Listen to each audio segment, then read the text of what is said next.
All right, guys, I just want to welcome back to the Everything College Football podcast. Today, me and Nick will be looking at the Boca Raton Bowl, December 21st, Thursday night, 8 p.m. Eastern Time on ESPN. Cuse are -3. FAU Stadium down south in Boca Raton is the site for this one. Looking at these offenses, Alex Gollash has really gotten this unit clicking this season, led by Brian Brown at quarterback, who's been terrific. 3,078 passing yards, 23 touchdowns, and ever 745 and 11 scores rushing. 11 picks for him. But this is a player that's put up almost 4,000 yards of offense, 64% completion rating. This freshman has come in and been terrific in his second year on a roster. You look at some of the weapons. He's got pass catchers like Sean Atkins, 86 grabs for 961. Naheem Simmons, 35 for 581. The speedy Khafre Brown, 400 plus yards. And then Michael Brown Stevens, the fourth player that has 350 plus receiving. So they spread the wealth a good bit here. It's not exactly an explosive passing attack. 12.2 is the average per reception. And you throw in Naquan White, that is, the Florida transfer, 757, 7 scores. Him and Brown, both average 60-plus rushing a game. This is the, epitome of balance with this offense, Nick. It's not exactly the same thing we saw at Tennessee under Gollash, but you got to make do with what you got, and, man, the Bulls do it. We figured this offense under Gollash would be pretty solid when he came over first-year head coach. And this has been an impressive offense. We thought they might put up a lot of yards, but 455 per game, I didn't think it would be that high. 30 points per game is a respectable number, and it really starts with a quarterback, like you said, Brown, who is a really solid quarterback, Byron Brown. 64% comp rate, 3,000 yards passing, 23 touchdowns, 11 picks, 745 on the ground, and 11 scores as well. So he's a very versatile quarterback, great with his legs as well. Naquan Wright, like you said, coming over from Florida is fantastic, 757, 4.5 yards per carry, and 7 scores. Good numbers. He has 8 grabs out of the backfield as well. Michael Dukes is solid as well when he was playing 350 for him on the ground and 2 scores. And you look at the wide receiving room, right? Sean Atkins is a great leader, nearly 1,000 yards receiving, 11.2 yards per grab, and 5 scores. Naheem Simmons, 581 yards, 16.6 yards per grab, and 5 scores. Khafre Brown, 404 yards, 15.5, and 4 touchdowns for him. So this is an offense that's extremely balanced. I'm a little disappointed in the yards per attempt on the ground, 4.13. I was hoping that'd be a little bit higher. 5.73 yards per play is solid overall. 24 passing touchdowns to 11 picks. This is an offense that's going to continue to improve under their young head coach. A lot of different transfers were plugged in this year, especially in the offensive line and at wide receiver, and they've been pretty successful so far. I've been really happy with what I've seen out of this offense. Yeah, this is an offensive line that does rank 117th in sacks allowed. Left tackle Donovan Jennings is pretty sound. Zane Herring at right guard as well. That's about it, though, for them.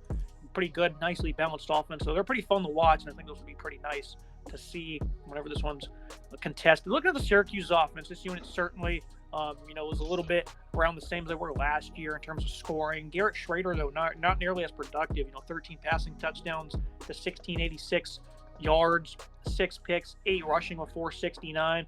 The passing attack has certainly took a big dive this year after, it figured it would be pretty solid after some nice efforts to start the season. Over the back half of the season, though, they were just awful. There's a game where Syracuse, against Boston College had 4 interceptions and only 37 yards. Obviously, they did battle some injuries at that point, and that was a game Schrader didn't play in. So he means a lot to this offense, clearly. Of course, losing Sean Tucker wasn't great, but everyone felt that LaQuint Allen would fill in nicely. 1,062 yards and 9 touchdowns. This is a rushing attack putting up 185 per contest. And that's what they do well. In terms of the passing attack, though, they don't have many deep threats. Maybe Damian Alford. He's the leading pass catcher for them. Imani Hatcher as well. Those 2 guys are going to be the ones you want to look to. Other than that, though, the leading pass catcher in terms of receptions is LaQuint Allen, so they're looking for checkdowns a big part of the time, and they're trying to get their best player incorporated. What do you think about the Syracuse offense, Nick? Because obviously they run the ball very well to the passing attack this year. Oronde Gadsden went down early. When Schrader went down, they were even worse. Certainly a run-heavy offense here. Run focus is the name of the game up in upstate New York. 25.5 points per game. A little bit low. You would hope that'd be higher. 4.55 yards per attempt on the ground. Solid numbers. 5.52 total yards per play. I think that's not a terrible number. Schrader, when he is playing, he is the lifeblood of this team at quarterback. Really great on the ground, right? 1,600 yards passing, 13 touchdowns, 6 picks, 62% comp rate. Schrader on the ground, 469, 4.2, and 8 scores for him. So, decent numbers across the board for him. LaQuint Allen obviously is the lifeblood of this offense. 1,000 yards rushing, 4.7 yards per carry, and 9 scores. 36 receptions for 200 yards and a score are solid numbers as well. Outside of him, Right, they have some other guys, Damian Alford, 527 yards receiving, 18.2, 3 scores for him. Amani Hatcher, 451, 15 yards per grab, and 3 scores for him. Donovan Brown, 309, 12.4 and a score. Dan Villari has 3 touchdowns, 180 for him. So this is certainly an offense that you would like to see more scoring, right? 17 passing touchdowns and 13 interceptions is not a great ratio. Overall, this offense, it's not been fantastic, but it's not been terrible either, just about as middle of the road as it gets. And if you're a Syracuse fan, you're probably not super happy, but at the same time, it could be a whole lot worse in upstate New York. Yeah, and you look at the defenses, the Bulls, at times they've been good, but for the most part, they've gotten slashed. They gave up 600-plus yards on 2 different occasions. They're 587 to FAU, the team that, plays in this stadium. And then there's times where they showed up against UConn, Charlotte as well. Memphis, though, also had 580 yards. I mean, this is a defense, for the most part, not a good unit, especially against the pass. They've been absolutely throttled at times. 301 yards allowed through the air. 29 touchdowns. They do have the privilege of pulling down 12 interceptions, so they do make some plays. Logan Berryhill leading the way with 3 picks for him, coming over from wide receiver to safety. Amarius Brown, another 2 picks. Jalen Stokes. So they got some guys who are back here making some plays and batting some balls down. But when they're not, they're certainly in trouble. Daquan Evans has been big for them. 59 tackles, 12 TFL, has a team-high 7 pass breakups. That's kind of a do-it-all performer for them. This passing attack, though, Nick, it's a good thing that they're playing against a team like this because they don't figure they get shredded. But if they do start to live up some rushing yards, I think Syracuse might be able to take advantage of some plays downfield. But the passing attacks they've really struggled to were ones that are actually pretty solid, and it's all not that all big of a shock. So what do you think is going to have the edge here, this awful passing defense or the sluggish passing O? I think Syracuse has the edge with their passing offense, 34.9 points per game, giving up 4.41 yards per attempt on the ground, 6.34 yards per play. A big jump there. You don't really see that high of a jump normally. This is a team that has some talented players. At linebacker, Jalen Schuler, 85 total tackles, 7 tackles for loss, 2 sacks, 4 pass breakups for him. Jalen Stokes, 59 total tackles, 3.5 tackles for loss, 1 sack, 2 picks, and a pass breakup. Like you said, Daquan Evans is kind of your do-it-all, jack of all trades, very talented player, 59 total tackles, 12 tackles for loss, 3 sacks, 7 pass breakups, and a pick for him. Logan Berryhill, 3 picks, 2 pass breakups, 3 total tackles. Jonathan Ross, 40 total tackles, 6.5 tackles for loss, 2 sacks. Rashad Cheney Jr., 39 total tackles, 7 tackles, half a sack. Trayman Logan, he's also solid, 3 pass breakups, a pick, 31 total tackles, 7 tackles for loss. Braxton Clark, 5 pass breakups, and 26 total tackles. This is a unit that has some production in the backfield. They're not great against the pass. 300 yards per game allowed, given up is a very high number. They're solid against the run, though, so they might have some success against this really one-dimensional Syracuse offense. You have, 5 different players over 7 tackles for loss this year. A couple of them up front. Jalen Schuler at backer, Rashad Cheney, Tremel Logan. Some of the guys you riddled off have been solid for him this year. Now you said the run defense has actually been a little bit better. 154 yards per game.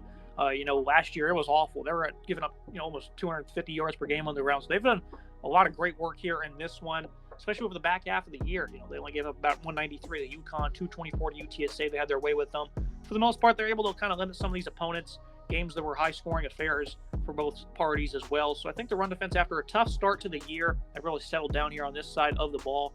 And there's certainly a big disparity when you look at the numbers. The Syracuse defense certainly doesn't give up as many yards or points. Only 24 points per contest allowed.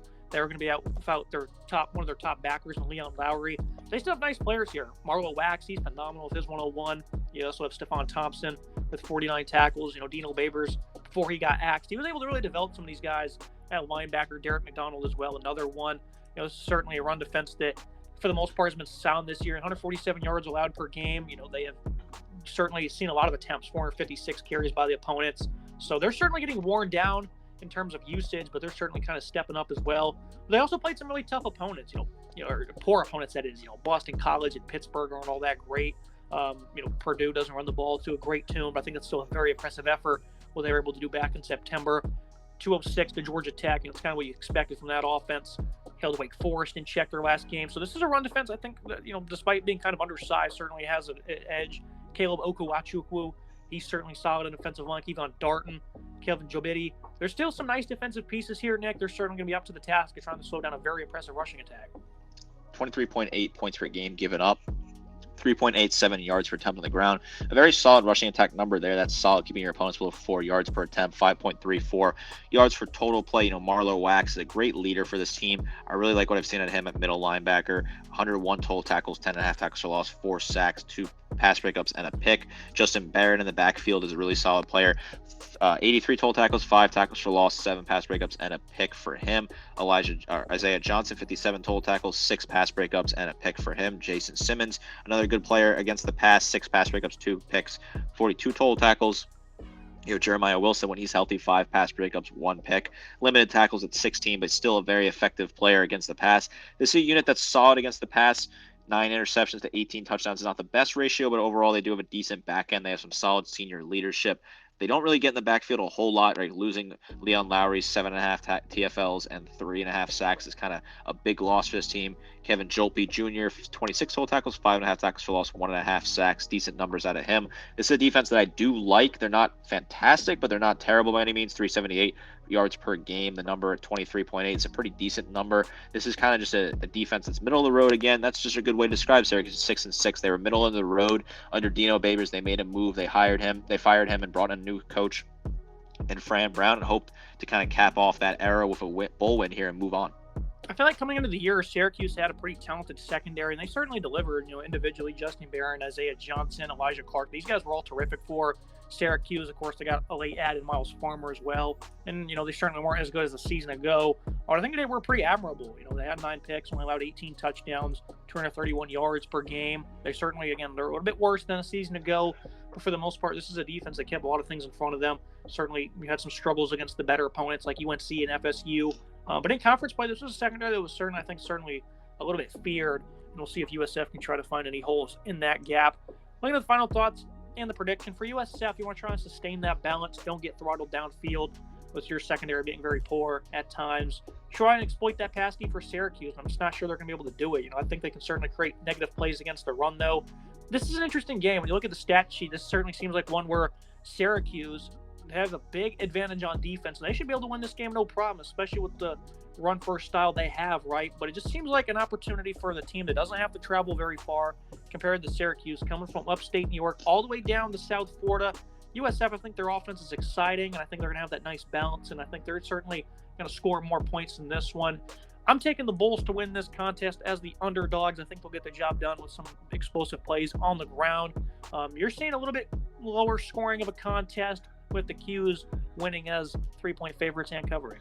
I like Syracuse to win this game and cover. Like I said, Dino Babers' tenure ended this season. I thought he probably deserved another year, but I can see why they're kind of stuck in neutral. They're bringing a guy in Fran Brown from Georgia, who's a very talented young coach who has a great opportunity here. Obviously, he won't be coaching this game. It's the tight ends coach who has taken over for Syracuse for the remainder of this season, and he's done a good job winning his first game. Nunzo Campanella is the name of that coach. He's a tight end coach. I expect him to be fire up his guys, get excited, try and get this win with interim head coach. I like their opportunity here to exploit that pass defense and try and find some success through the air, rare success through the air. And I think they'll be able to, create negative plays against the run and get some good balance going on offense. I like Cuse to win this one. I think this team's going to be excited and fired up for this game. USF's been kind of hit or miss all year. They've been one of the more weird teams in college football. It seems like every time they make a corner, they end up taking 2 steps back instead of taking a couple steps forward. So I like the Cuse to win this one. A very close game, toss-up, low confidence points in this game, certainly.